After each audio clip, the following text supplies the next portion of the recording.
Mari kita melihat negara mana yang merupakan mitra dagang Tiongkok terbesar di dunia. Apakah Amerika? Uni Eropa? Bukan. ASEAN adalah mitra perdagangan Tiongkok terbesar, nomor 1. Apa artinya data ini bagi kita? Secara prinsip dagang, artinya Tiongkok mendapatkan keuntungan terbesar dari ASEAN. Catat ya, Tiongkok tidak akan dagang kalau tidak untung. Di dalam bernegara, kita harus dapat pastikan dan harus Anda ketahui, ini pelajaran bernegara. Tidak ada yang namanya friendship atau sesama negara itu berteman. Karena pada dasarnya, di ujung-ujungnya, setiap negara selalu mementingkan nation interest negara masing-masing. Ini yang perlu berkali-kali kita ingatkan.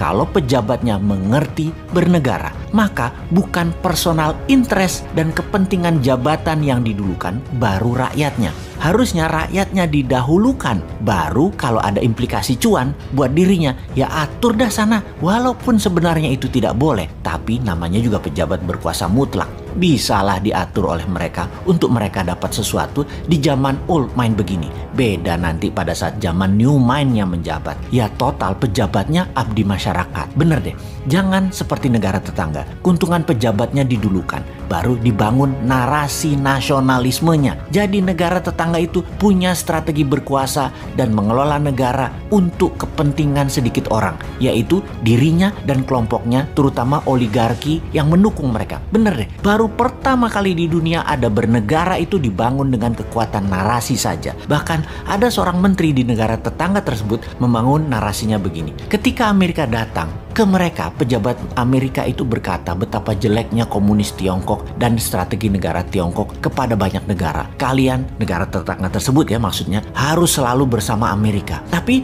begitu Amerika balik ke negaranya, gak ada apa-apa yang dikasih sama Amerika ke negara tersebut. Sementara dengan Tiongkok, Tiongkok berkata, kamu ke Tiongkok saja. Sepertinya kalian tuh perlu banyak jembatan, pelabuhan, jalan tol, bandara, kereta api. Sini, kami yang bangun. Gak perlu uang, kami sediakan. Yang penting nanti kalian nyicil ya, bayarnya ya. Kalau kalian gak ada uang juga untuk nyicil bayarnya, gampang. Bisa pakai sumber daya alam kalian dan tenaga kerja kami bisa kerja dengan aman di negara kalian. Jangan dihalangi, nanti kami gak invest lagi di negara kalian. Dan pejabat negara tersebut membantu penuh dengan ketaatan mutlak ke Tiongkok. Ini cerita negara tetangga, juga dengar dari bisik-bisik tetangga. Kagum rupanya pejabat tadi dengan Tiongkok, yang memang hebat sih fakta strategi bernegaranya. Misalnya ya, perbedaan Tiongkok dengan Amerika lainnya lagi adalah Amerika membangun pesawat F-35 itu biayanya sekitar 1,7 triliun dolar atau 1.700 billion dolar atau sekitar 10 kali APBN Indonesia. Tiongkok dengan yuannya senilai 1,7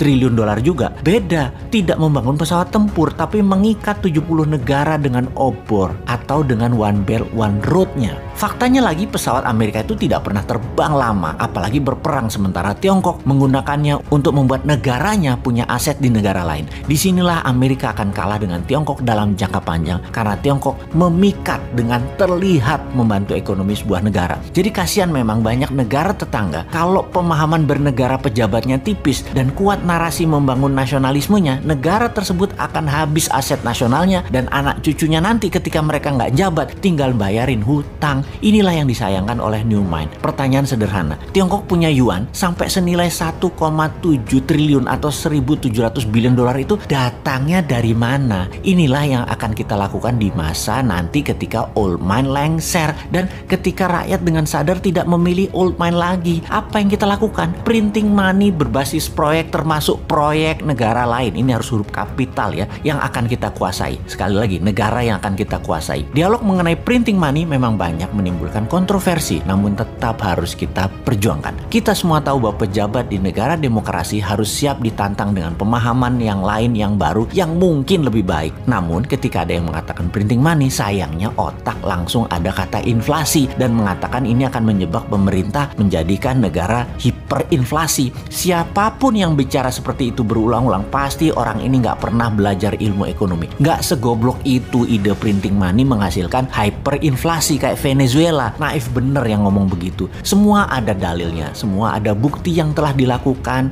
dan berjalan dengan baik. Kita ingetin ya, pada saat sebelum Perang Dunia Kedua, yang mana untuk biaya Perang Dunia Kedua ekonom terkenal Profesor JMK yang menjadi penghitung war cost accounting atas biaya perang yang menjadi dasar Federal Reserve cetak uang. Sebelumnya, dia menjadi penghitung Project Relief Amerika yang lain yang membuat Amerika keluar dari Great Depression. Profesor JMK juga menghitung dan membangun Amerika berbasis infrastruktur statis jalan bebas hambatan di tahun 1933 dan 1936 dalam pemerintahan FDR, Franklin Roosevelt. Juga berbarengan infrastruktur dinamis membangun industri permesinan yaitu kendaraan bermotor, pembangkit listrik, dan alat-alat kebutuhan rumah tangga. Dana tersebut dari mana? Cetak uang berbasis proyek yang bernama New Deal. Program ini memiliki moto 3R, Relief, Recovery, dan Reform. Fokus program ini diadakan untuk mengatasi pengangguran dan kemiskinan, pemulihan ekonomi ke level wajar, dan pengaturan ulang sistem ekonomi agar depresi tidak kembali terulang. Dua peristiwa tadi, New Deal FDR untuk Amerika keluar dari depresi dan memenangkan perang adalah strategi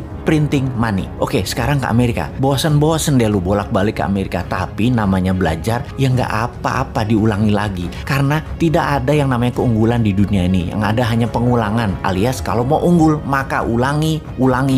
Di sini terkadang timbul kekosletan otak si Sontoloyo ini. Selain konsep MMT di dalam membangun Indonesia yang tidak bisa diterima oleh para menteri yang pro IMF juga pro obor, maka mungkin baru bisa dijalankan setelah mereka tidak menjabat. New Mind sangat menyayangkan ketidakberanian mereka saat ini mengingat mereka masih 3 tahun lagi berkuasa. Terlambatnya Indonesia untuk tidak miring ke Tiongkok dan berdikari, sungguh hal ini membuang-buang waktu Indonesia selama 3 tahun ke depan. Belum bisa mulai untuk menjadi negara terbesar di dunia. Atau mungkin mereka memang tidak mau dicatat sejarah sebagai pejuang kedaulatan Indonesia berikutnya. Mereka maunya dicatat sebagai orang yang manut dengan IMF dan obor Tiongkok. Ya, nggak apa-apa juga, nama juga pilihan hidup kok. Oke. Jadi, ada baiknya kita ambil program New Deal ala Amerika ini untuk Indonesia. Kita akan printing money untuk membangun seperti apa yang Amerika lakukan tahun 33 sampai tahun 42, seperti Tiongkok bangun tahun 89 sampai 2009, ditambah lagi kita adopsi New Deal-nya Stephanie Kelton untuk yang punya konsep printing money ini. Apa konsepnya? MMT-nya New Mind ada SWF, printing money, TINA, Tiara, dan sekarang ditambah Green MMT. Kita perang dengan perusak alam serta perang dengan globalis yang menggunakan virus. Jadi kita akan membela kesehatan dunia. Kita akan pimpin dunia untuk lingkungan hidup, kesehatan, atau pro-life strategi. Ini pasti dilawan keras oleh globalis cabal yang anti-life, tidak pro-life. Cabalis mendukung nuklir, uranium, fosil oil, batu bara, virus COVID yang meluas dan merusak lingkungan lainnya, termasuk perang bedil-bedilan seperti yang terjadi di Timur Tengah saat ini. Jadi kembali ke printing money. Masih bilang inflasi, tak tutup endasmu.